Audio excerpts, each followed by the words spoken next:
Muito bom dia a todos. Sejam bem-vindos a mais um webinar da Abrapsa. Muito prazer, eu sou Alan Bordim, sou CEO da Bordim, diretor de marketing da Abrapsa.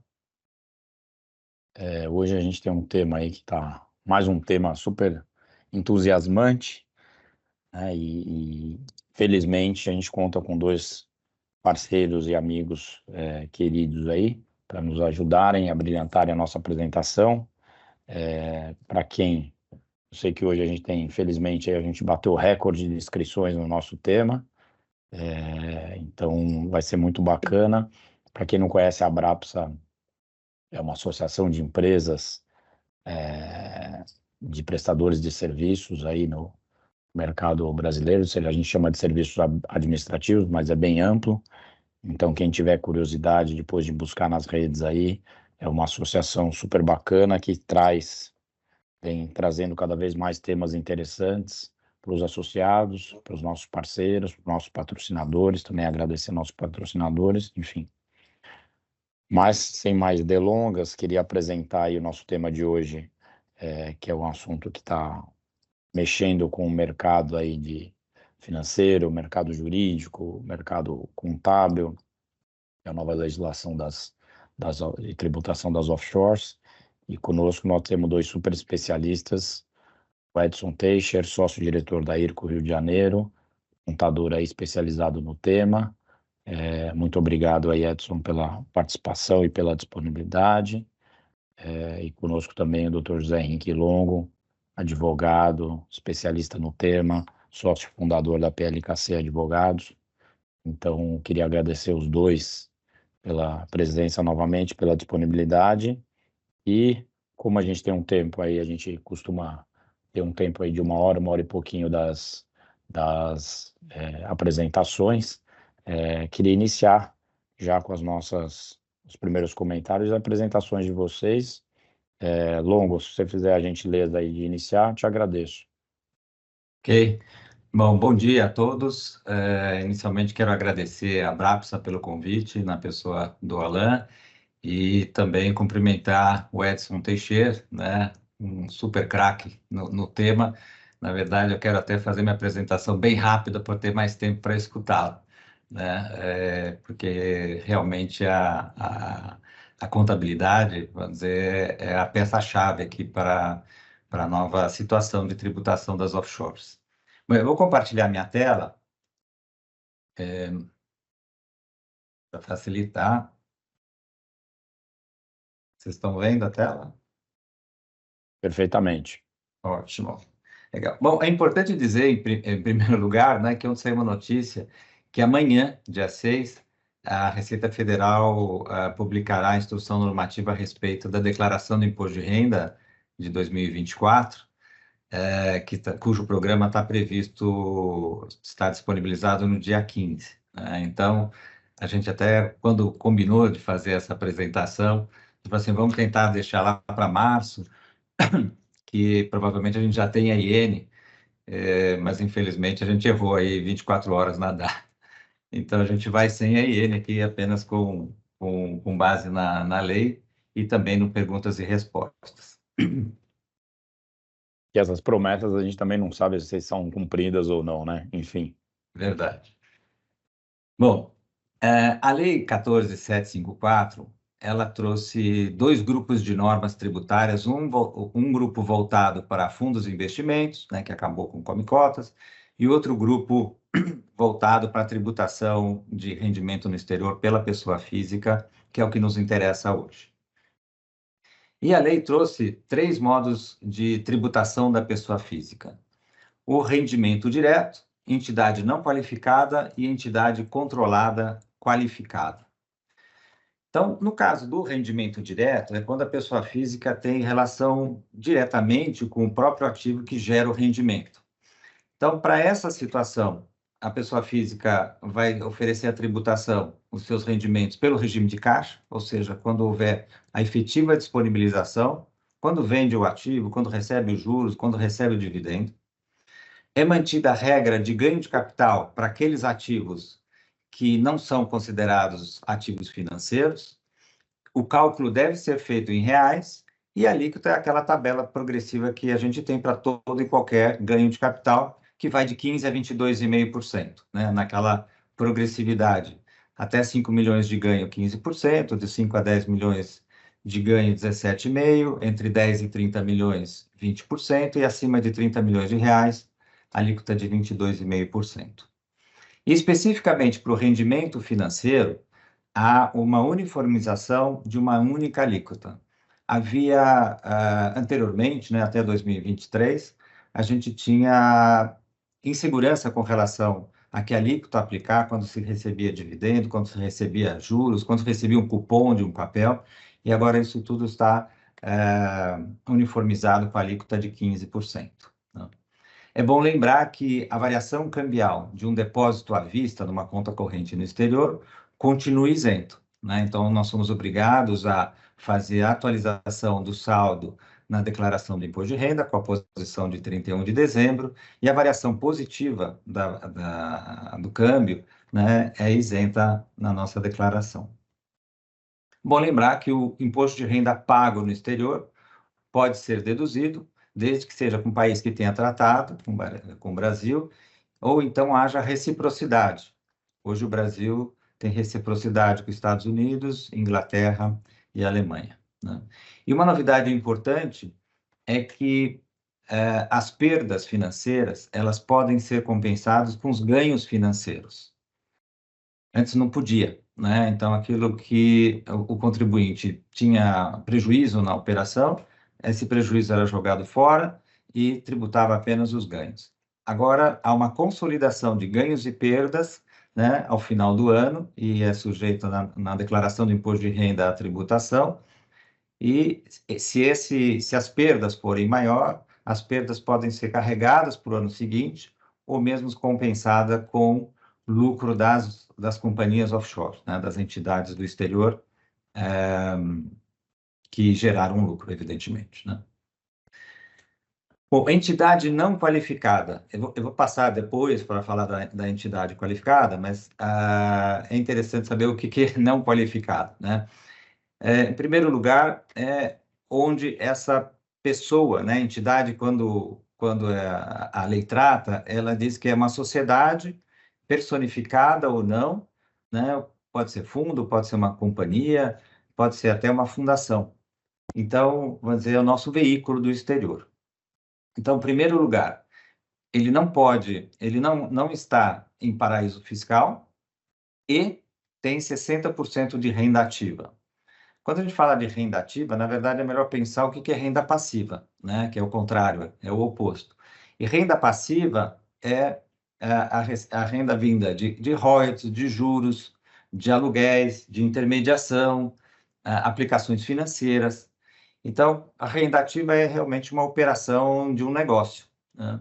Então, se tiver 60% em renda ativa e não esteja em paraíso, essa entidade será não qualificada. Ou então, se a pessoa física não tem controle, e a gente vai ver, né, quando for falar da qualificada, o que é controle. Então, se tem uma participação, né, pequena, será uma entidade não qualificada, ainda que esteja em paraíso fiscal. Nesse caso, o regime é o de caixa, não é de competência, ou seja, quando há efetiva disponibilização, quando há, por exemplo, uma distribuição de dividendos, é nesse momento que incide o imposto, ou seja, pode carregar o lucro de um ano para o outro sem tributação. A tributação de 15%, a lei trouxe uma novidade que é equiparar qualquer operação de crédito à distribuição de dividendo, caso haja lucros, né, registrados na contabilidade. Isso não havia, é uma novidade aqui trazida pela lei. O imposto de renda pago no exterior, né, retido na fonte, né, em relação ao contribuinte, pode ser aproveitado. E é interessante que a lei trouxe uma opção, depois numa emenda à norma, é o artigo 6º-A, que o acionista, pessoa física no Brasil, pode optar para dar um tratamento de entidade controlada qualificada para quando não for qualificada, ou seja, quando tiver alguma vantagem, né, o contribuinte pode optar por tributar como se fosse uma entidade controlada qualificada. E como a gente sabe que é uma entidade controlada qualificada? Quando a pessoa física detiver o controle e esteja em paraíso fiscal ou que tenha renda passiva maior do que 40%. Então, invertendo aquela regra da renda ativa de 60% pelo menos. E o que é controle?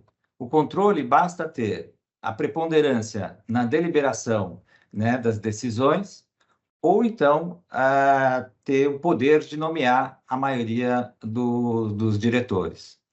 Ou então, né, a pessoa ter, com as pessoas vinculadas, maioria dos dividendos ou ter a maioria da restituição do capital em caso de liquidação. Quando fala pessoas vinculadas, são parentes até o 3º grau, cônjuge, ou então participações indiretas.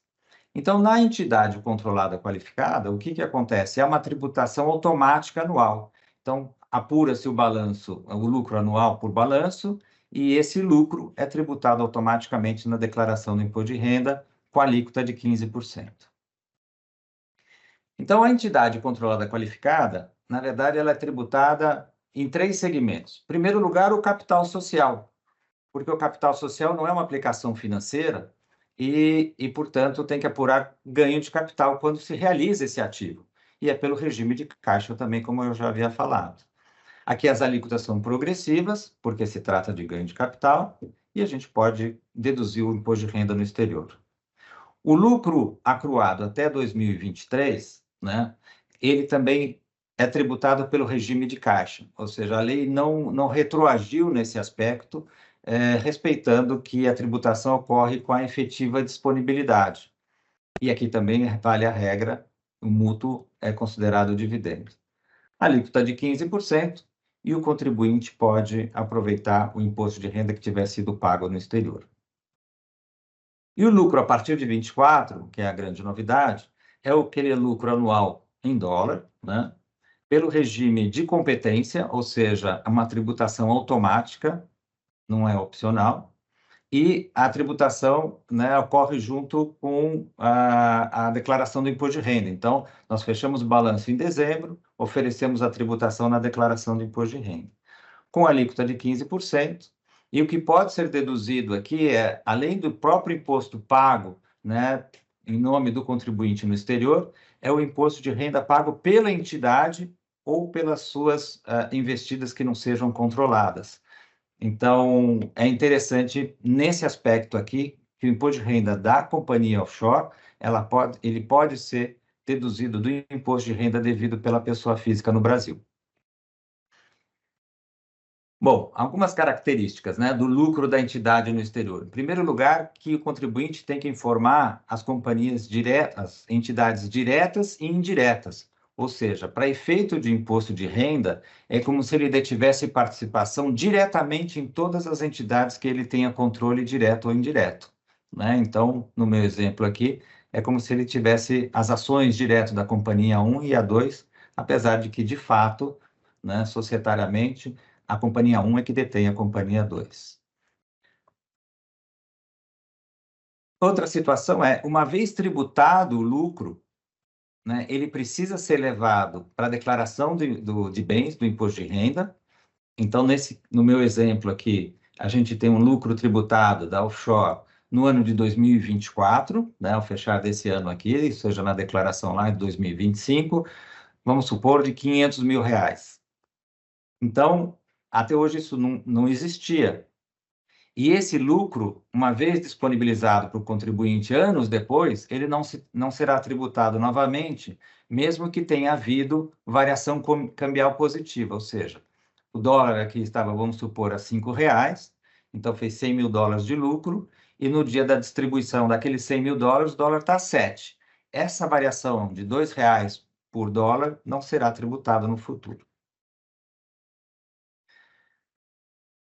Com relação à base tributável, o lucro, que é o lucro contábil, como eu falei, né, o lucro do balanço, ele precisa seguir o padrão contábil brasileiro se a entidade estiver localizada em paraíso fiscal, ou tiver um regime fiscal privilegiado. A Lei 9.430 determina essas características. Então, nesses casos, obrigatoriamente o BR-GAP.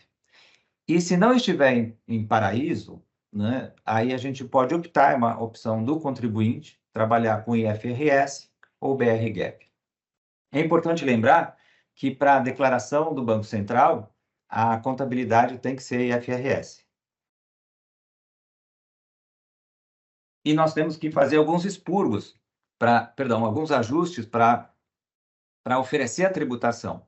Em primeiro lugar, é fazer o expurgo da equivalência patrimonial, porque como o contribuinte ele declara como se todas as companhias que sejam consideradas qualificadas, ele precisa declarar como se fossem detidos diretamente, não faz sentido ter consolidação na holding. Então, os investimentos têm que ser neutralizados nesse aspecto, não ter equivalência patrimonial.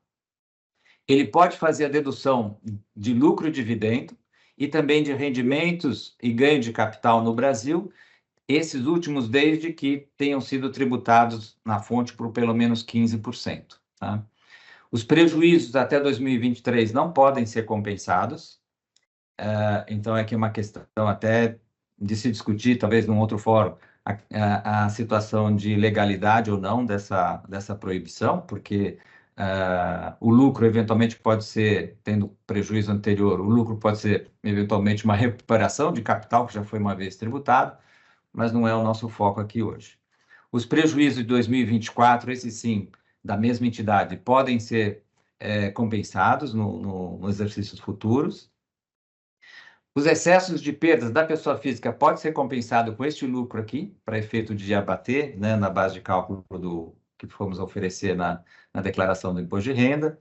E o imposto de renda da entidade, o imposto de renda sofrido pela pessoa física como fonte, devidos e recolhidos no exterior, podem ser deduzidos aqui do imposto que nós temos que apurar na nossa declaração do imposto de renda, né, no ano seguinte.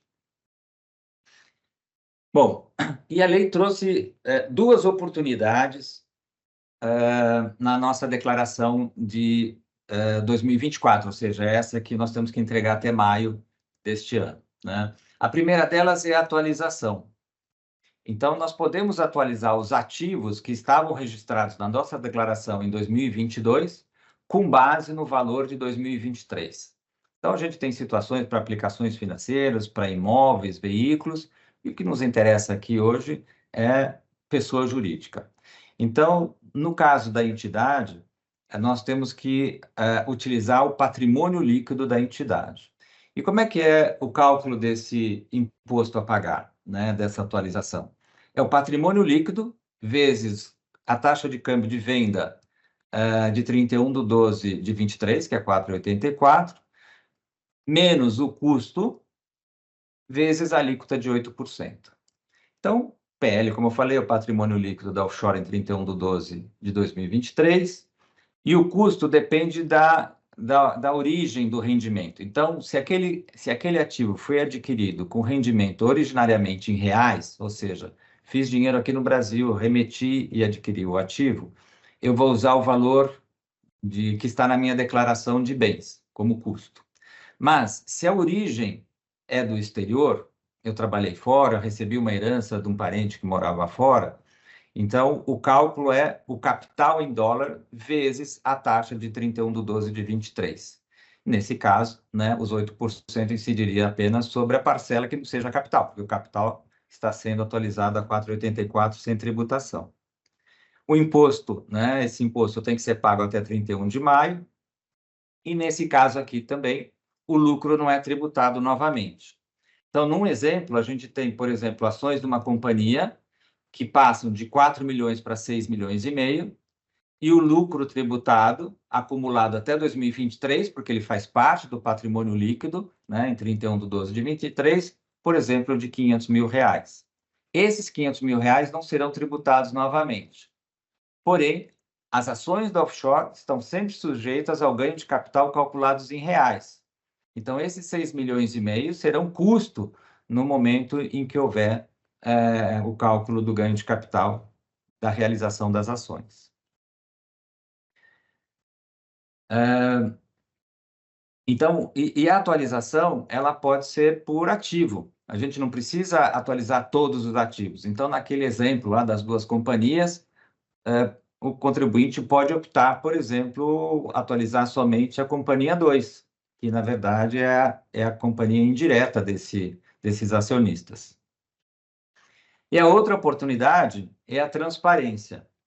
A transparência veio principalmente em função da preocupação, das discussões durante o projeto de lei, da possibilidade de postergar ou ter um tratamento de regime de caixa para os rendimentos, principalmente rendimentos financeiros.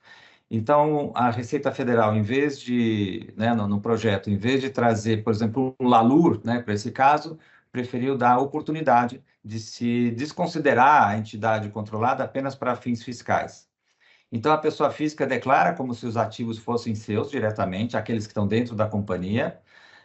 A pessoa física tributa também como se fossem seus, lembrando que o cálculo, né, da apuração dos rendimentos é feito em reais. Então, a gente sai de um ambiente que é contabilidade em outra moeda para cálculo dos rendimentos em reais.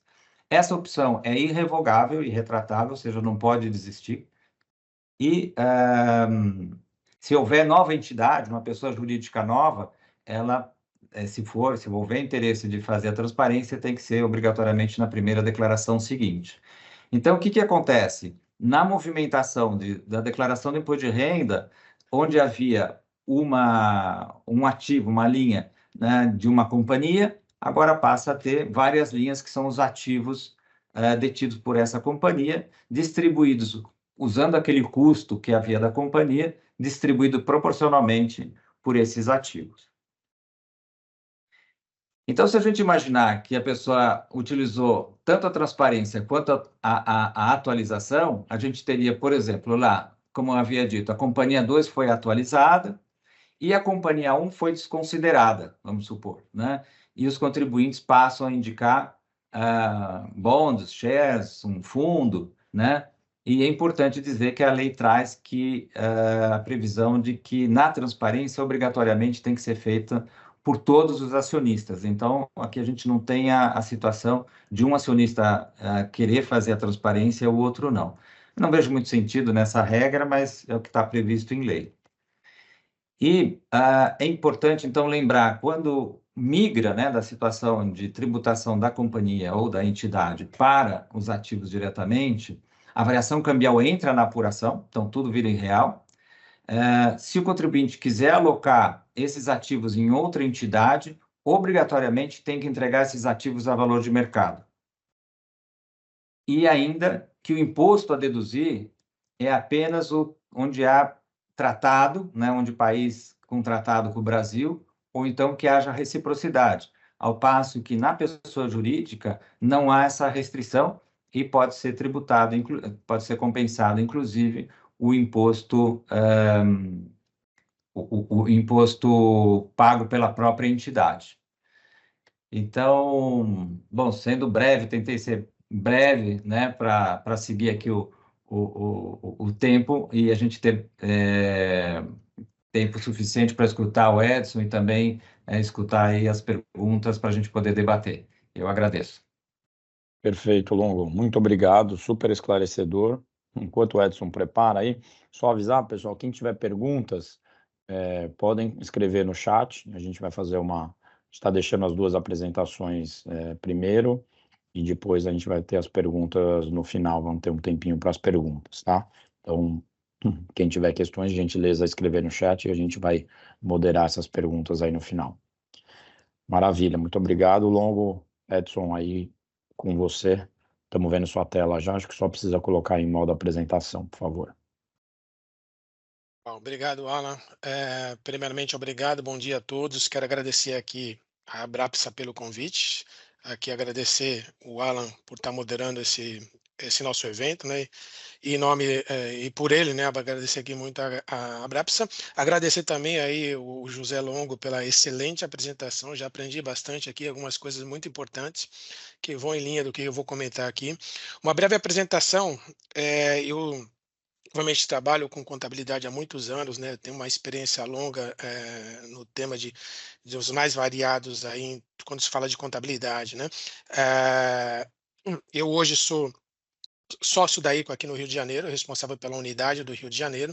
A gente não só trabalha com corporações dos mais variados tipos e tamanhos, mas agora, principalmente nessa onda das offshores, estamos aqui debruçado bastante, tentando entender exatamente essas mudanças. Eu faço parte do grupo de implementação de normas para pequenas e médias empresas da Fundação IFRS, ou seja, do IASB. Então, eu discuto esses temas de implementação no grupo do IASB, e quando eu tenho oportunidade também acabo participando de algumas reuniões do próprio CPC, quando se fala de temas de PME.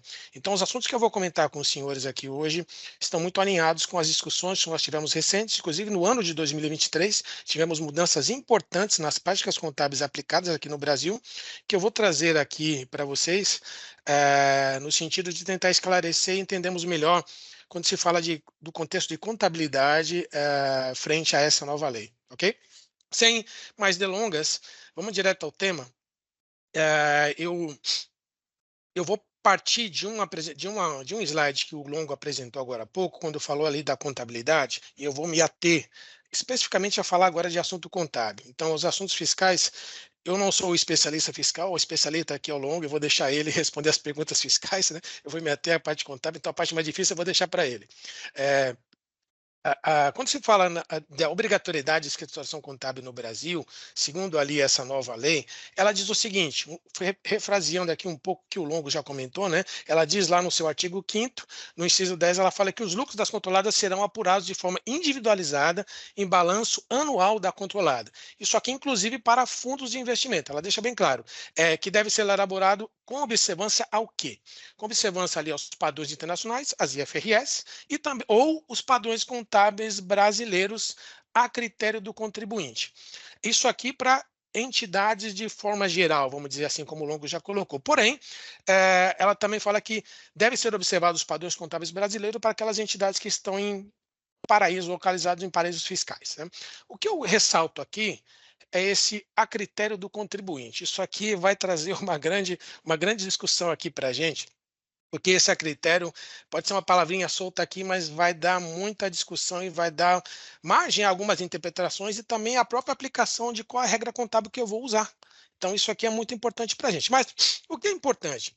Quando fala... Eu fui pesquisar, olhar ali nas perguntas e respostas da Receita Federal. Quando ela fala do tema contábil, ela diz o seguinte aqui, né? Padrão contábil FRS, né? Ela fala aqui na sua pergunta 28, diz que ali a nova lei permite a utilização do padrão contábil internacional, as IFRS, ou do padrão contábil brasileiro, o BR-GAAP, para as entidades controladas no exterior, porém, para entidades em paraíso fiscal, é mandatório o BR-GAAP. E aqui tem a pergunta, qual é o padrão contábil a ser obedecido? Então, aqui tem a resposta da Receita Federal. E essa resposta da Receita Federal, ela está reafirmando aqui a questão da aplicação do IFRS, que deve ser ali feito, produzido por um contador habilitado em IFRS, ou em BR-GAAP, feito por um contador habilitado em BR-GAAP. E aí, eu até grifei isso aqui, o que mais me preocupa nessa resposta dela é isso aqui. Na maior parte dos casos, o IFRS e BR-GAAP devem produzir o mesmo balanço. Eu posso já começar aqui a nossa discussão, e eu vou já lançar aqui um tema no próximo slide, que talvez pode ser novidade para alguns, não novidade para outros, mas tivemos mudanças importantes, inclusive no ano de 2023, por isso é importante esse tema aqui. Essa afirmação aqui não é uma verdade. E eu vou explicar para vocês, inclusive eu trouxe um caso prático, e eu vou mostrar para vocês no final dessa minha apresentação que, a depender do modelo que a gente escolher e das premissas a serem adotadas, teremos resultados muito diferentes. E eu quero mostrar isso aqui para vocês à medida que a gente vai decorrendo. Bom, mas quais as práticas contábeis são aplicadas aqui no Brasil? Deixa eu fazer primeiramente aqui uma explanação muito rápida, prometo que vou tentar ser bem breve. Quando a gente fala de prática contábil no Brasil, a prática contábil hoje, na verdade, ela começa com as IFRS, ou seja, lá com o IASB, lá em Londres, fazendo a emissão das normas IFRS. Depois, o que acontece? O CPC, o Comitê de Pronunciamentos Contábeis aqui no Brasil, é um órgão que foi instituído ali pela Lei 11.638, quando foi feito ali a convergência das normas contábeis aqui no Brasil. Ele deu poder ao CPC de fazer o quê? De fazer a emissão de normas contábeis. Então, o CPC vai lá, pega as normas dos IFRS, traduz aqui no Brasil, faz a tropicalização e a customização dela ao padrão brasileiro e depois emite as normas do CPC. Um CPC emitido, ele é válido e tem que ser aplicado pelas empresas? Não, ainda não. Para que ele seja válido e seja aplicável, ele tem que ser aprovado pelos órgãos competentes de cada entidade. Para as entidades de forma geral, para que um CPC seja válido, ele tem que ser aprovado pelo Conselho Federal de Contabilidade. Então, o Conselho Federal de Contabilidade aprova os CPCs e emite ali o que ele chama de NBC-TG. É o correspondente ao CPC. Então, ele pega o CPC, aprova ali o CPC 01, por exemplo. Ele aprova uma NBC-TG 01 e põe em vigor, e aquilo passa a ser exigível para as entidades de forma geral no Brasil. Então, esse é o contexto. Então, tem que passar pelo Conselho Federal de Contabilidade. Então, falando de norma contábil no Brasil, o que nós temos hoje? Nós temos 4 práticas contábeis aplicáveis no Brasil. Poxa, mas 4 práticas? Faz sentido? Não, faz sentido. Eu quero mostrar isso aqui para vocês. Acho que aqui é o cerne da nossa questão e da nossa discussão hoje. Primeiro tem a primeira prática contábil, que é o que a gente chama de CPC full, CPC completo, né? Então, o CPC completo são todas as normas do CPC. São do CPC 1, né, o seu 00, na verdade, até o CPC 50. Que quando é aprovado ali pelo Conselho Federal de Contabilidade, se tornam NBC-TGs. NBC-TG 1, ou 00, né, até a 50 também.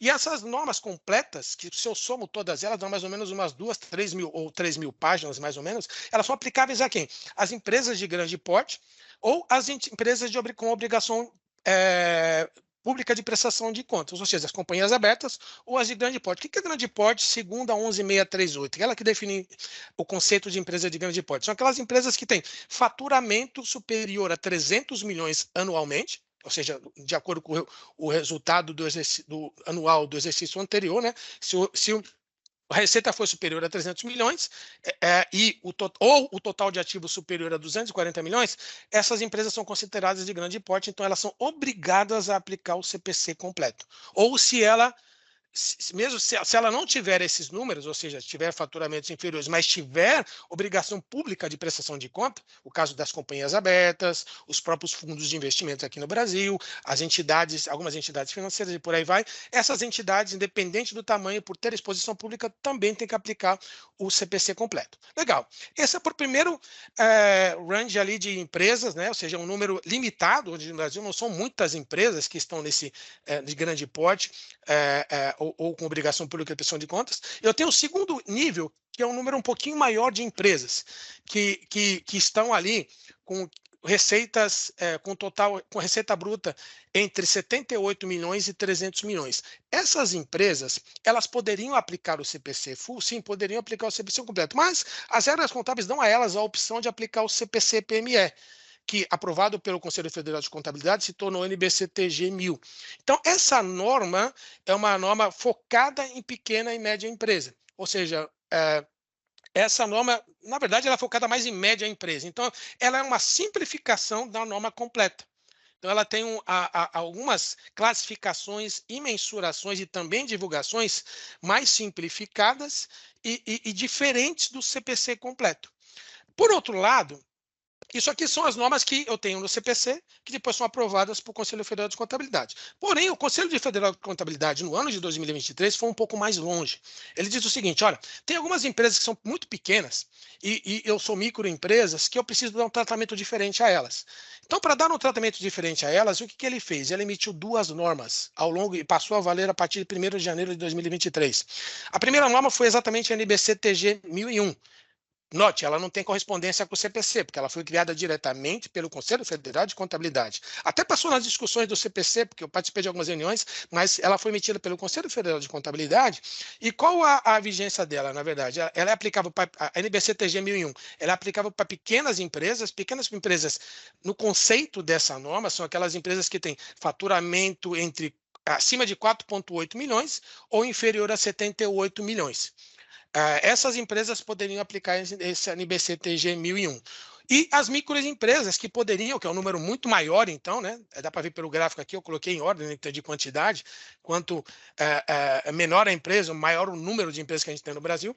Então, a NBC-TG 1002 ela é aplicável para as que a gente chama de microempresas. São aquelas empresas que têm faturamento inferior ou até 4,8 milhões anualmente. Note que tem uma correspondência disso aqui com o regime tributário hoje no Brasil, né?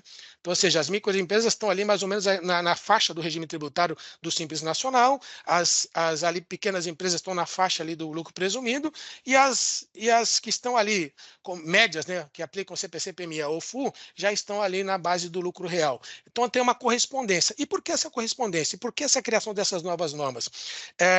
A discussão do CFC foi o seguinte: as normas completas ou o próprio CPC e PME, elas possuem no seu contexto algumas aplicações que trazem certa complexidade para algumas empresas pequenas ou microempresas, como, por exemplo, vou dar só um exemplo, mas tem vários, aplicação do conceito de valor justo. Quando a gente fala de valor justo, valorizar alguns ativos a valor justo, nem sempre é fácil depender do ativo.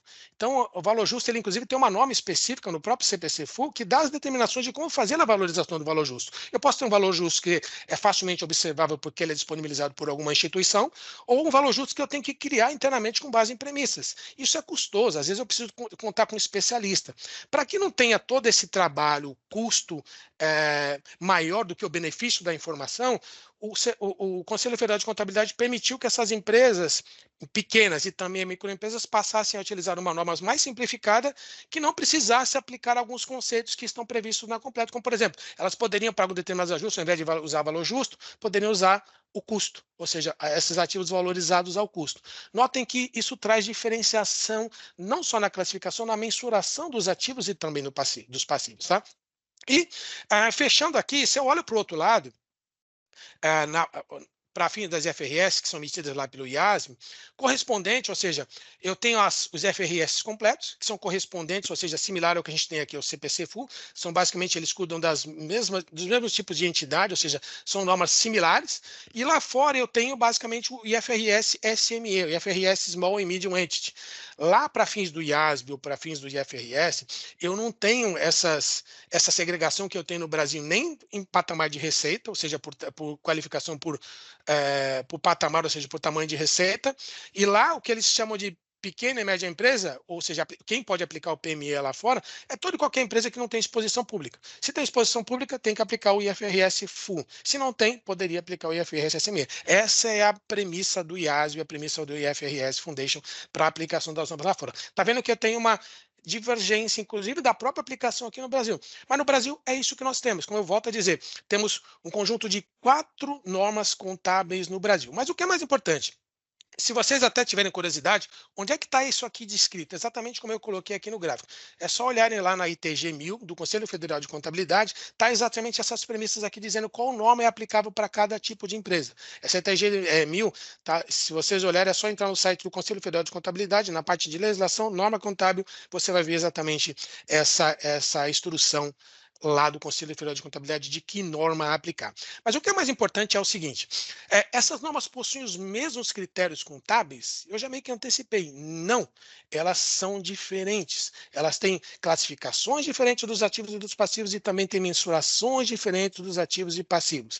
Tanto é que, hoje, eu trabalho no grupo de implementação de normas contábeis da própria IFRS Foundation e o nosso trabalho ao longo do ano de 2023 e também de 2024 é pegar o IFRS SME, lá, o que é o correspondente ao PME que nós temos aqui, o CPC-PME no Brasil, e tentar equalizá-lo com as normas completas, porque tem diferenças. Por exemplo, para fins da IFRS completo ou CPC completo, os ágios apurados nas demonstrações financeiras das empresas, eles não são amortizados contabilmente. Eles são mantidos ali pelo valor do ágio original e são testados o impairment deles anualmente. No CPC-PME ou IFRS-SME, esses ágios apurados podem ser amortizados contabilmente. Essa é só uma diferença para vocês terem uma ideia de que realmente as normas têm conceitos e práticas diferentes. Então, isso falando de normas IFRS completo e PME. E as normas ali para pequenas empresas e microempresas, como eu disse, né, elas foram criadas para simplificar a contabilidade dessas entidades e seguem, na sua grande maioria, critérios fiscais. Esse foi o objetivo do Conselho Federal de Contabilidade, de facilitar a vida dessas empresas na constituição, na construção dos seus números contábeis, digo, das microempresas e das pequenas empresas. Ok? A ideia foi tentar eliminar ao máximo as diferenças que nós temos entre contabilidade e fiscal para essas empresas mais simples. Bom, offshores contabilidade no Brasil. As offshores detidas por pessoas físicas, né, que é o que a gente está discutindo aqui na lei, possuíam escrituração contábil antes dessa nova lei? Eu diria que, na sua grande maioria, não. Elas não têm escrituração contábil no Brasil, salvo alguns casos, né, que talvez tenha aí escritórios de contabilidade fazendo isso, ou contadores atuando, mas, em tese, elas não tinham obrigatoriedade, não tinham necessariamente uma contabilidade escriturada nos padrões contábeis brasileiros e também, inclusive, até divulgadas aqui internamente. Elas não tinham isso. Então, eu posso pressupor aqui, se elas não tinham isso formalmente no Brasil, porque não tinha, inclusive, a obrigatoriedade, eu posso pressupor que nós estamos diante de uma primeira adoção de prática contábil das offshores no Brasil, que é o que está trazendo essa nova lei. Se eu posso assumir isso aqui como uma prerrogativa de primeira adoção, como é que eu faço, então, essas contabilidades de offshore pela primeira vez aqui no Brasil? Como é que eu o que e como fazer? Eu tenho nas próprias normas contábeis diretivas, ou seja, regras de adoção de contabilidade pela primeira vez. Então, se eu olho para o CPC completo, eu tenho lá o CPC 13, que fala ali de adoção inicial lá da 11.638, ou seja, uma adoção inicial de norma contábil no Brasil, ou eu tenho até o próprio CPC 37, que fala de adoção inicial de normas internacionais de contabilidade no Brasil. O que falam esses CPCs? Eles falam exatamente da aplicação de uma contabilidade pela primeira vez aqui no Brasil. E isso aconteceu lá em 2010 para as companhias abertas, em 2013 para as demais companhias no Brasil, mas isso pode sim acontecer a qualquer momento quando eu tenho o quê? Quando eu tenho mudança de prática contábil de algumas empresas. Por exemplo, uma empresa que está no CPC PME, né, ela divulga que está no CPC PME e por algum motivo ela vai fazer, por exemplo, abertura de capital, ela precisa ir para o CPC completo para ir para a Bolsa, por exemplo, abrir capital, ela tem que aplicar essas normas aqui para quê? Para fazer a primeira adoção do IFRS completo. Então, é para isso que essas normas são usadas. E eu entendo que essas normas aqui podem ser usadas no contexto dessa aplicação da primeira escrituração contábil das offshore no Brasil. Isso está previsto, essas normas são previsões que estão ali tanto nas normas contábeis completas, ou seja, o CPC Full, como também na PME, na ITG 1001 e ITG 1002, ou seja, as normas contábeis ali para pequena empresa ou microempresa. Todas elas ali na seção 35 dessas normas, você vai ver exatamente as premissas, ou seja, como é que eu faço a adoção da contabilidade pela primeira vez. E quando eu faço a adoção da contabilidade pela primeira vez, eu tenho algumas premissas a adotar. O que dizem mais ou menos essas normas? Eu vou tentar colocar aqui, pelo menos coloquei os 3 principais itens aqui para a discussão, e eu vou separar aqui. Eu posso ter situações onde eu tenho uma contabilidade que não tem escrituração no Brasil ainda, mas de alguma forma ela é feita lá fora por um contador lá fora, né? De alguma offshore. É feita por um contador nos Estados Unidos, é feita por algum contador na Europa, né? E ele usa, por exemplo, pode ser que ele já esteja usando IFRS. Legal. Se ele está usando IFRS, as próprias normas aqui de adoção pela primeira vez vão dizer o que eu tenho que fazer. Se eu posso adotar alguns ativos pelos mesmos valores, se eu tenho que reprecificar ou não. Agora, pode ser que ele esteja usando não IFRS, pode ser que ele esteja usando, por exemplo, nos Estados Unidos, dificilmente vai estar usando IFRS. É provável que uma offshore nos Estados Unidos, o contador que estiver fazendo essa contabilidade lá, vai estar fazendo isso pelo US GAAP. Se ele vai estar fazendo pelo US GAAP, realmente vamos ter que fazer a adoção pela primeira vez e remensurar os ativos aqui de acordo com a prática contábil no Brasil. Bom, então eu vou ter situações onde eu já tenho uma escrituração prévia, em alguma jurisdição, em algum tipo de norma, ou seja, já tenho números contábeis de alguma forma construído, que aí eu tenho que aplicar esse first time adoption, ou seja, adoção pela primeira vez, ou eu tenho uma situação que eu não tenho nada, não tenho qualquer tipo de escrituração, e a própria norma também prevê isso. Vamos falar primeiramente aqui das empresas que têm algum tipo de informação. Se ela tem algum tipo de informação, tem 3 premissas importantes aqui dessas normas. Eu preciso ter um balanço de abertura. O que é o balanço de abertura? Se nós temos aqui a norma da 14754 valendo a partir de 1º de janeiro de 2024, eu preciso ter um balanço de abertura para essa data. E o balanço de abertura, as normas vão me requerer o quê? Se eu estou aplicando em 2024, ela vai pedir que eu volte o ano anterior e faça pelo menos a mensuração dos saldos ou dos ativos e passivos no ano anterior para servir como saldo de abertura para 1º de janeiro de 2024. Isso quer dizer o quê? Que vai ser necessário que essas empresas offshore que estamos adotando fazendo a adoção pela primeira vez aqui no Brasil, eu vou ter que voltar em 2023, apurar pelo menos ali, até 31 de dezembro de 2023, apurados ali de acordo já com a nova norma, ou seja, com as práticas contábeis adotadas no Brasil, para que a partir de 1º de janeiro de 2024, eu tenha ali já os ativos e passivos para ter a condição de fazer a mensuração do resultado daquela companhia auferido ao longo do ano de 2024, no final do ano de 2024. Então, eu teria que fazer a mensuração desse balanço de abertura, todos os ajustes, isso está previsto em todas as normas aqui na sua adoção inicial, né? Todos esses ajustes que eu vou fazer nos ativos e passivos, voltando no ano anterior para fazer essas mensurações ou remensurações desses ativos e passivos, eu vou alocar diretamente na conta de lucros acumulados. Eu não jogo isso para resultado do exercício dessas offshores. Vai para lucro acumulado previsto exatamente nessa norma de primeira adoção. E ela também dá algumas exceções. Ela fala o seguinte: você vai voltar para fazer algumas remensurações e fazer esses ajustes contra lucros acumulados, não de todos os itens. Então, você vai ter diferenças aqui. Por exemplo, se você está numa grande porte que aplica o CPC completo, você não vai precisar rever estimativas contábeis, não vai precisar remensurar as ágios, não vai precisar remensurar as combinações de negócios, stock options, arrendamentos e por aí vai. Por outro lado, as PMS também, ela dá algumas aberturas que talvez você dá isenções que você não precisa remensurar. As pequenas empresas e microempresas já têm muito menos isenções, ou seja, quando você fala de pequena empresa ou microempresa, provavelmente você vai ter que quase que rever tudo, né? Enquanto que nas normas mais completas, você talvez tenha isenções já previstas pela norma, você não tem que exatamente rever tudo, se já existe o número, ok?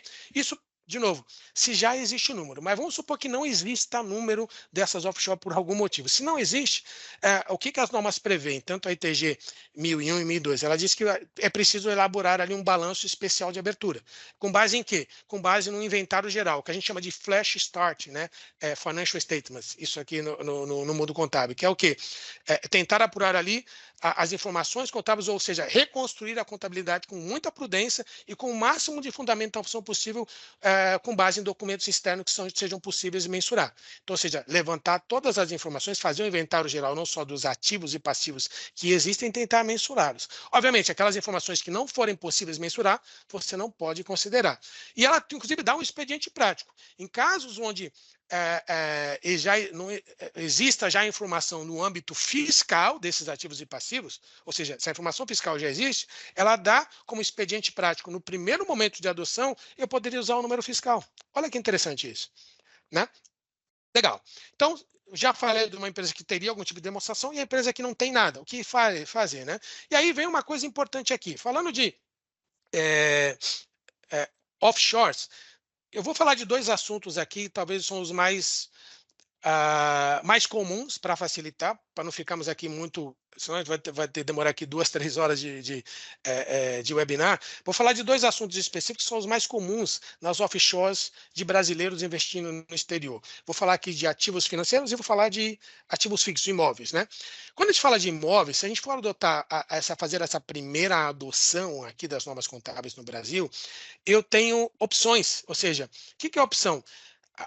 As normas me dão a opção de eu poder tratar esses ativos, né, ou seja, esses imóveis, por exemplo, que eu tenho offshores fora do Brasil, eu posso tratá-lo ao custo, né, ou eu posso, no primeira adoção, ou seja, somente na primeira adoção, isso só nesse momento, usar o conceito de custo atribuído. O que é custo atribuído? Eu posso trazer esses ativos ao valor de mercado, ou seja, não pelo custo de aquisição dele. Então, somente no momento zero, ou seja, no momento da adoção inicial, naquele balanço de abertura, pela prerrogativa de estar aplicando a norma pela primeira vez aqui no Brasil, eu posso usar o conceito de custo atribuído para todas as normas. Todas prevêem esse conceito de custo atribuído. Quer dizer o quê? É mais ou menos como se eu estivesse usando exatamente o valor de mercado desses imóveis e colocar na minha contabilidade pelo valor do mercado, e ali em diante segue a depreciação normal dele, né, pelo valor que eu contabilizei no momento inicial. Então, para fins de ativos imóveis, ou seja, de imobilizado, de forma geral, eu posso usar o conceito de custo atribuído, ok? E para ativos financeiros, o que é importante falar? O outro item, né? Eu também fui lá na perguntas e respostas da Receita Federal. Olha o que ela diz aqui. Ela fala que a contabilização de aplicações financeiras. Ela fala o seguinte: como devem ser contabilizadas as aplicações financeiras detidas detidas ali por entidades offshore, segundo a regra IFRS e do BR-GAAP. Ela fala assim, como regra geral, as aplicações financeiras são contabilizadas a valor justo, com as contrapartidas sendo registradas ao resultado do exercício de acordo com o disposto no CPC 48 e IFRS 9. Ela fala o seguinte, as exceções que permitem a contabilização pelo custo amortizado ou pelo valor justo em contrapartida de outros resultados abrangentes são específicas e restritas ao modelo de negócio. Aqui vem uma outra questão que eu gostaria de chamar a atenção. Isso aqui também não é totalmente verdade. O custo amortizado, ou seja, nem todos os ativos que você tem lá fora você vai precisar precificá-los ou necessita precificá-los a valor justo, ao fair value deles. Isso não é... Depende da norma aqui, eu tenho classificações e mensurações diferentes desses ativos. E eu vou mostrar aqui para vocês. Primeiro eu vou mostrar o que fala o próprio CPC 48 e IFRS 9, para mostrar que essa premissa colocada aqui falando como exceção não é bem uma exceção. E depois eu vou falar na sequência das outras normas, qual é o conceito de como é que eu classifico e mensuro o ativo financeiro de acordo com as outras normas. Então, primeiro o IFRS 9, o que ele diz? Ele diz o seguinte, como é que eu faço a mensuração, a classificação, primeiro é a mensuração dos ativos financeiros segundo o IFRS 9. Primeiro, eu tenho que verificar se aquele ativo financeiro, ele tem componente de, ele tem somente principal e juros. Ou seja, se aquele ativo financeiro tem o conceito de ter um principal e juros, eu vou ter uma classificação e uma mensuração. Se aquele ativo financeiro não for um ativo composto por principal e juros, por exemplo, um derivativo, um investimento em ações, esse não é um tipo de ativo que tem principal e juros, porque você vai ter um investimento de ação, investimento na própria ação, e o rendimento dela vai ser pela valorização ou pelo dividendos ou juro do capital próprio que ela vai te pagar. Então, a remuneração daquele ativo não se dá por juros, se dá por outro motivo. Mas se o ativo for remunerado a juros, como por exemplo bonds, os próprios CDBs que temos aqui, as debêntures que nós temos de companhias, esses são tipos de ativos que têm principal e juros, ok? Então, primeira coisa, precisa identificar se o ativo tem principal e juros, e segundo, qual é o modelo de negócio esperado para aquele ativo. Com base nessas duas premissas, eu defino qual é a categoria de mensuração, e com base na categoria de mensuração, eu digo como é que eu vou valorizar aquele ativo. Então, vamos pegar o exemplo. Primeiro, os fluxos de caixa são considerados somente principal e juros? Imagina que eu tenho um ativo que tenha principal e juros. Por exemplo, instrumentos de dívida, empréstimos recebíveis, títulos de renda fixa. Aqui se enquadram os bondes, aqui se enquadram as debêntures, aqui se enquadram qualquer título de renda fixa que tenha uma principal e uma remuneração de juros pelo valor do dinheiro no tempo. Então, se eu tenho, e aí o modelo, aí eu vou, primeiro tenho o principal juros, legal, vou para a segunda pergunta. Qual é o modelo de negócio? Se o meu modelo de negócio para esse tipo de ativo for de manter esse ativo até o final, ou seja, até a sua data de vencimento, ou seja, eu vou manter esse ativo para receber os fluxos de caixas contratuais dele só lá na data do vencimento. Eu vou mantê-lo até o seu vencimento. Se eu tenho essa premissa, ou seja, o meu modelo de negócio, a minha intenção é mantê-lo até o vencimento, não quero resgatar ele antes de nenhuma forma, eu vou usar custo amortizado. Olha que interessante. Isso aqui não é uma exceção. Quantas offshores ou quantos mantêm isso, de certa forma, de longo prazo? Se eu contrato bonds, isso aqui não é uma exceção. Vou manter isso até o final, até o vencimento dele, até o maturity date deles. Contrato debêntures, a mesma coisa. Isso daqui, pela norma, pelo próprio IFRS 9 CPC 48, eu tenho que manter a custo amortizado. Ok?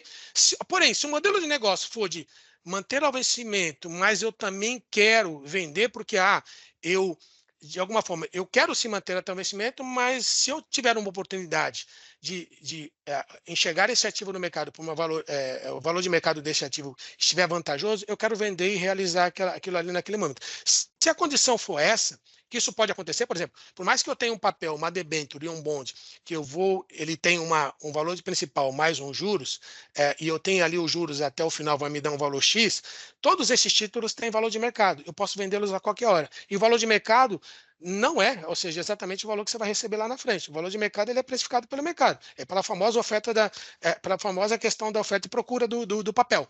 Então, isso vai definindo exatamente o valor de mercado. Então, se o meu negócio for manter o vencimento ou, de alguma forma, tem a opção de tenho a intenção de vendê-lo, eu não vou contabilizá-lo como custo amortizado, vou contabilizá-lo ali como valor justo, né? Só que eu não vou mandar isso por resultado, vou colocar ali em outros resultados abrangentes. E por último, Qualquer outro tipo de ativo que não tenha principal e juros, aí eu tenho que usar valor justo, né? E aí, realmente, a questão do modelo de negócio não é relevante e vai exatamente contra o resultado. Isso aqui é o que diz o FRS 9. E olha que interessante, nas outras normas,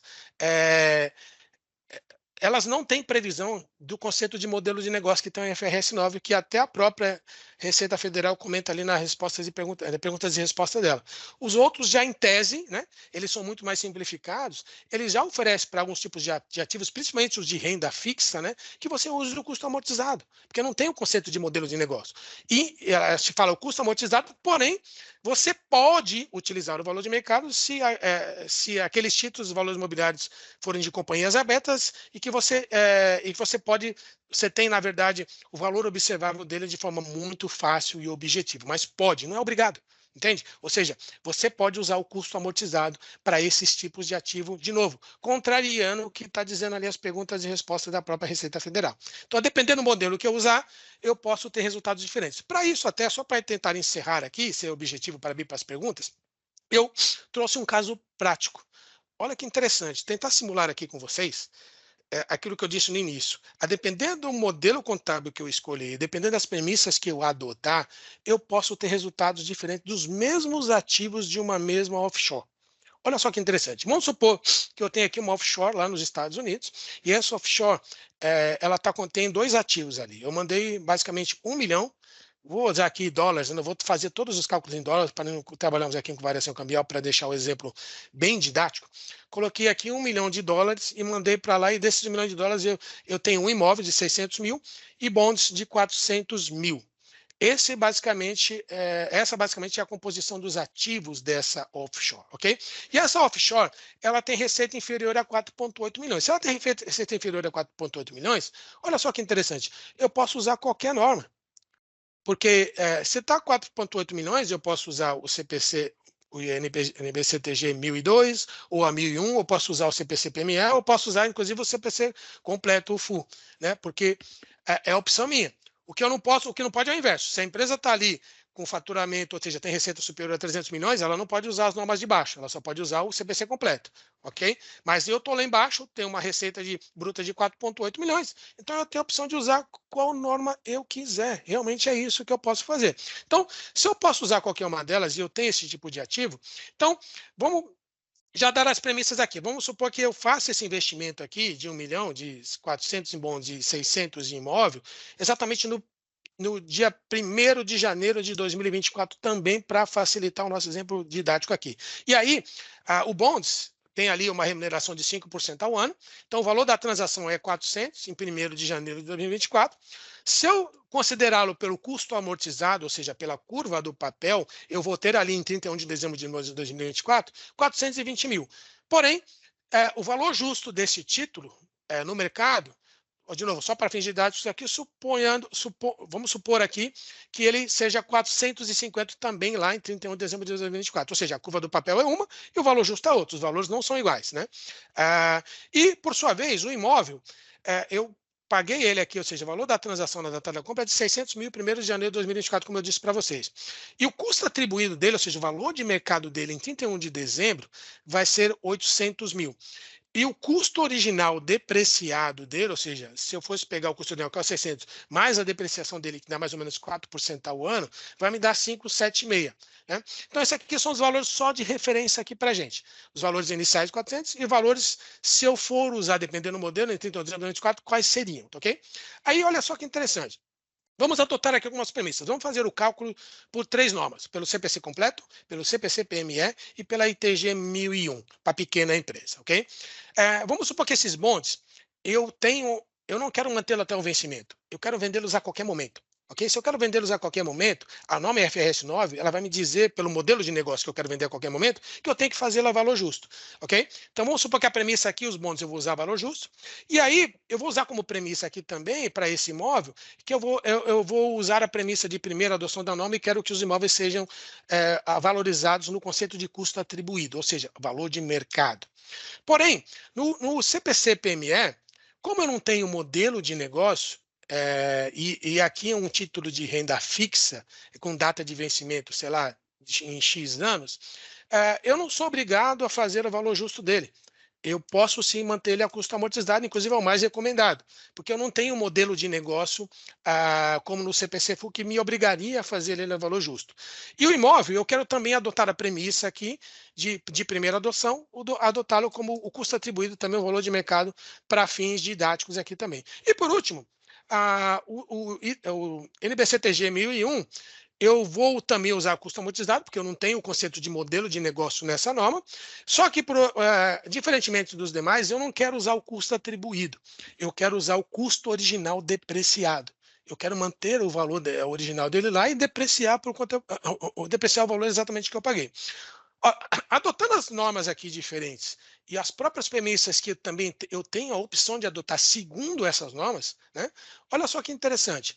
Eu tenho aqui o ativo, né, o investimento inicial ali em 1º de janeiro de 2024, eu tenho um ativo de 400, né, de bonds, e tenho um ativo imóvel de 600. O meu patrimônio é de 1 milhão. Ou seja, no momento zero ali, quer dizer, no momento do dia 1º, meu patrimônio é de 1 milhão distribuído nesses dois ativos, ok? Se eu fizer as regrinhas ali, as premissas do bonds, os bonds a valor justo e imóvel ao custo atribuído, quanto é que se ficaria em 31 de dezembro de 2024? Ficaria mais ou menos assim. Eu teria o bonds a 450, que é o valor justo do bonds, e teria o imóvel a 800. Então, eu teria um patrimônio líquido de 1.250.000. Eu teria um resultado de 250 mil, ou seja, de valorização desse patrimônio. Por sua vez, se eu adotar o CPC-PME usando o conceito de custo amortizado e custo atribuído, ou seja, o bonds pelo custo amortizado vai ser 420 e o imóvel ao custo atribuído, né, ou seja, o valor de mercado dele dá 800, eu vou ter um patrimônio líquido de 1.220. Olha que interessante, o resultado já é diferente do primeiro, né? Adotando a norma contábil e premissas diferentes. E por último, olha só que interessante, a NBCTG 1000. Eu mantenho o bonds a custo amortizado e mantenho também o ativo fixo, ou seja, o imóvel, ao custo original depreciado. Eu tenho, na verdade, uma regressão aqui do meu patrimônio. Olha só, não tenho nem lucro, eu tenho prejuízo. Olha que interessante isso, ou seja, que a depender da prática contábil que eu use, das premissas que eu adoto, eu tenho sim valorizações diferentes dos meus ativos e eu vou ter resultados diferentes. Então, esses resultados aqui vão ser mais ou menos a base que o próprio Longo comentou com vocês, que eu vou colocar lá e vou ter que divulgar e que vão ser a base da minha tributação. Bom, eu acho que eu fui longe demais aqui, Alan. Peço desculpas, mas eu tentei ser o mais objetivo possível e aqui deixar aberto aqui para o pessoal para as perguntas e para as considerações. Muito bom, Edson. Excelente. Obrigado aí pelas informações, super completo. Então, acho que deu para esclarecer bem. Sobre as perguntas, a gente já tem algumas aqui que a gente recebeu no chat. E aí, enfim, vocês fiquem à vontade aí para dar as perspectivas de vocês. A primeira que veio é em relação ao benefício, né, que o Longo comentou, da questão dos 8%. Se existe, Longo, aí alguma possibilidade de parcelamento do eventual imposto a pagar aí. Bom, a lei não traz, bom, em primeiro lugar, agradecer aí o Edson, que aula sensacional, né? Aprendi muito, o difícil é guardar todas essas informações, né? Mas, assim, ele é uma referência, muito obrigado. Bom, a lei não traz a previsão de parcelamento, e como eu disse no início, a instrução normativa deve sair amanhã da declaração, né? E é importante lembrar que a atualização vai ter uma declaração específica. Então, eu não sei se virá com essa instrução normativa, a previsão ou as normas para essa declaração específica de atualização, mas pela lei haverá uma declaração em separado só para atualização. Nada se Perfeito. fala, né, por enquanto, nada se fala em termos de parcelamento. Tá bom, perfeito. Aí a outra questão que veio em relação à tributação, veio como que se faz como faria a conversão dos dividendos para efeitos de tributação aqui. Bom, os dividendos, depende, né? Os dividendos em que não estão na regra da entidade controlada, qualificada, o fato gerador acontece na disponibilização, quando se declara o dividendo ou quando se paga, o que acontecer primeiro, e aí a conversão é pela taxa de venda, né, do Banco Central no dia da distribuição. E no caso das entidades controladas qualificadas, a conversão é 31 de dezembro de cada ano. Legal, maravilha. O Edson, você falou aí bastante dessa questão de, enfim, das normas contábeis, e aí uma questão que veio é se as aplicações financeiras, todas elas, aí os bons, enfim, todas que tem, se todas elas devem ser marcadas a mercado. Bom, Alan, obrigado. Realmente, não, tá, Alan, não necessariamente todas as aplicações. Nós temos uma diversidade muito grande de ativos financeiros no mercado. E a depender da norma contábil, não necessariamente eu preciso marcá-los todos a mercado. Primeiro, se eu uso a norma completa, como eu mencionei, a marcação a mercado não depende do modelo de negócio. O modelo de negócio, estou falando da intenção da administração, ou seja, do controlador ou da pessoa responsável, do que ela vai fazer com aquele ativo. Ou seja, se eu mantenho um ativo até a data do vencimento, ela vai ter uma marcação. Ou seja, provavelmente eu vou manter o custo amortizado. Se eu quero vendê-lo ou negociá-lo a qualquer momento, aí sim que eu vou usar a avaliação do valor de mercado. Esse é o conceito da norma completa. Das normas mais simples, ela já dá o pressuposto, principalmente as empresas, as NBCTGs 1001 e 1002, elas, o objetivo delas é tentar tirar de alguma forma, sendo bem claro e transparente com vocês, um pouco do conceito de valor de mercado de alguns ativos que não são facilmente observáveis no mercado. Então, para que eu não traga muita complexidade. Então, em tese, as mais simples, a ideia é que a maior parte desses ativos fiquem a custo mesmo, tá? Não necessariamente, a não ser que seja fácil e observável, como, por exemplo, ações de cotação de uma ação é muito fácil, observável, provavelmente você vai cotar e vai manter o valor de mercado. Agora, por exemplo, um derivativo, a depender do tipo de derivativo, é um negócio complexo. Nem os bancos divulgam essa informação fácil. E aí você precisa de um especialista para fazer esse cálculo. Poxa, para as empresas pequenas, você vai manter isso a custo, ou seja, vai manter o valor ali exatamente que você pagou. Agora, as empresas grandes não têm opção, vai ter que, inclusive, contratar um especialista e vai ter que fazer. Entendeu? Essa é um pouco da diferença. Tá, perfeito, obrigado. Voltando um pouco àquela questão da opção ao longo do transparente e opaco, como é que fica isso? Eu posso trocar ano a ano essa opção? Eu não posso? Como é que uma vez optado por uma delas, eu não troco nunca mais? Como é que é essa questão aí, por favor? Então, a lei traz a previsão de que, uma vez eleita a transparência, ela é irrevogável e retratável. Então, não pode voltar a ser opaco àquela própria entidade. O que pode, sim, é a pessoa física determinar que aqueles ativos que ela considera como próprios sejam contribuídos para uma nova pessoa jurídica. E aí, nesse caso, essa outra pessoa jurídica pode ser opaca. Porém, essa conferência para a formação dessa outra pessoa jurídica, para o capital dessa pessoa jurídica, tem que ser feita a mercado. Então, mesmo que a pessoa estivesse trazendo a custo, porque é a regra da pessoa física, no momento de conferência ela vai ter ganho, né, provavelmente, se tiver valorizado aquele ativo. Perfeito, perfeito. Surgiu uma outra questão lá sobre os 8%, que é o seguinte: os valores que não foram ainda realizados em PL, e que têm a tributação dos 8%, o que acontece quando eles afetarem o resultado das offshores futuramente? Deixa eu ver se eu entendi a pergunta, tá? Até para direcionar, se é para mim ou se é para o Edson. Então, assim, o patrimônio líquido tem um determinado montante e talvez esteja em outros resultados abrangentes, um determinado resultado, e não como lucro propriamente, né? Exatamente. Entendi.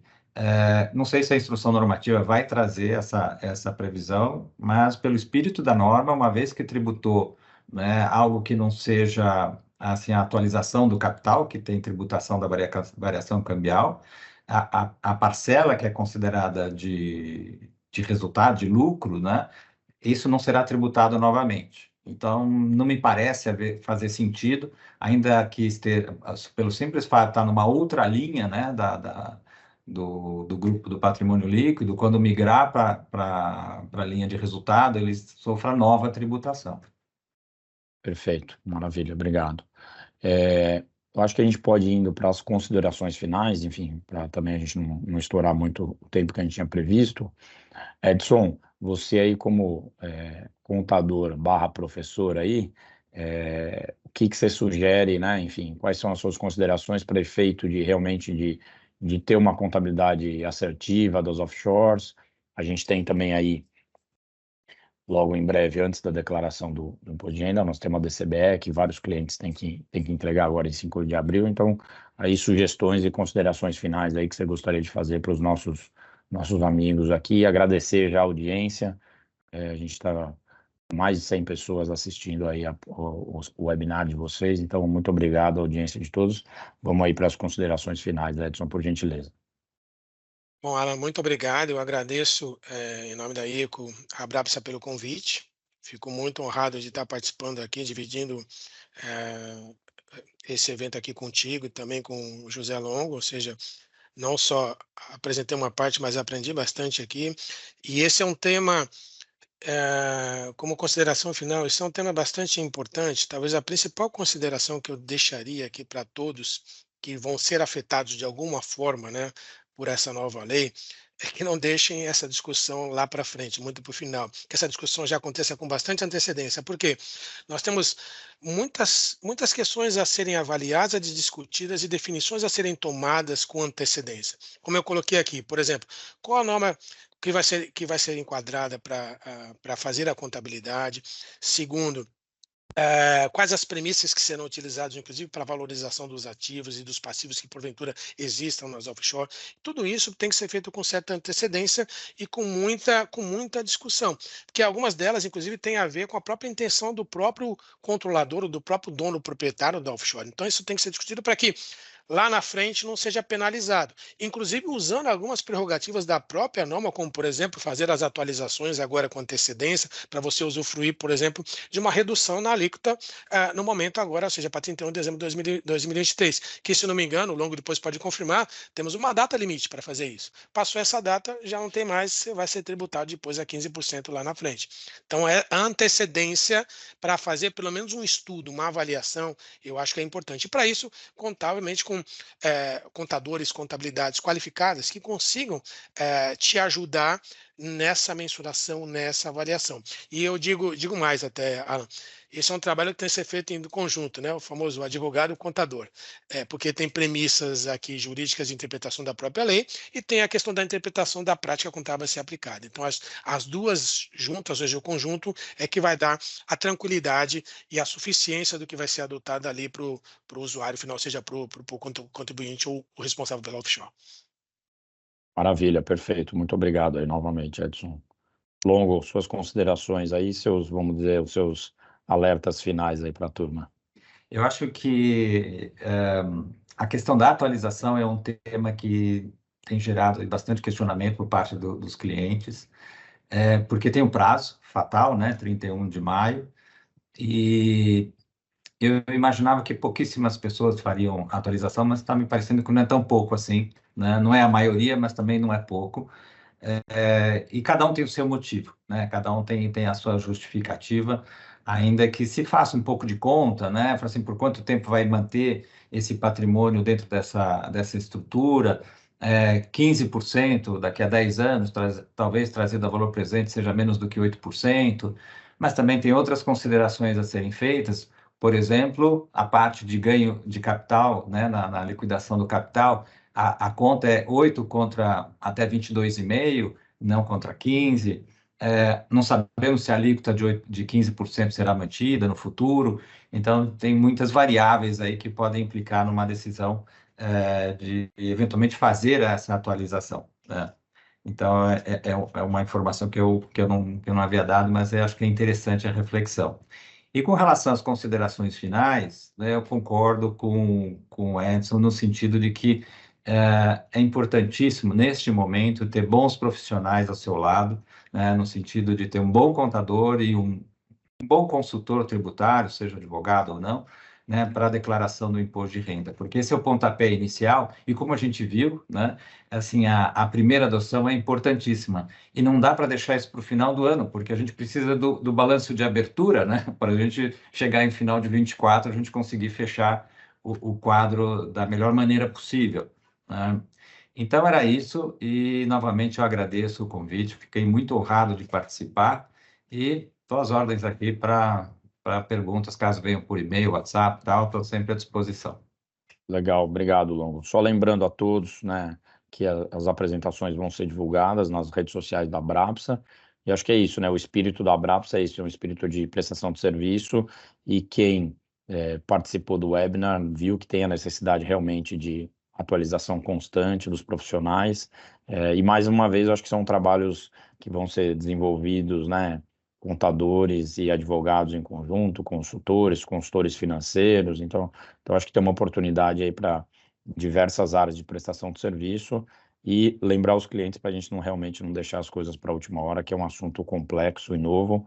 Esperamos que a Receita se manifeste aí nos próximos dias e que a gente possa ter clareza de como orientar aí os nossos clientes. Muito bom, gente. Muito obrigado a vocês dois novamente. Obrigado à nossa audiência. Obrigado a todos que participaram. E nos vemos no próximo webinar da Abrapsa. Um abraço. Tchau, tchau. Obrigado, pessoal. Obrigado.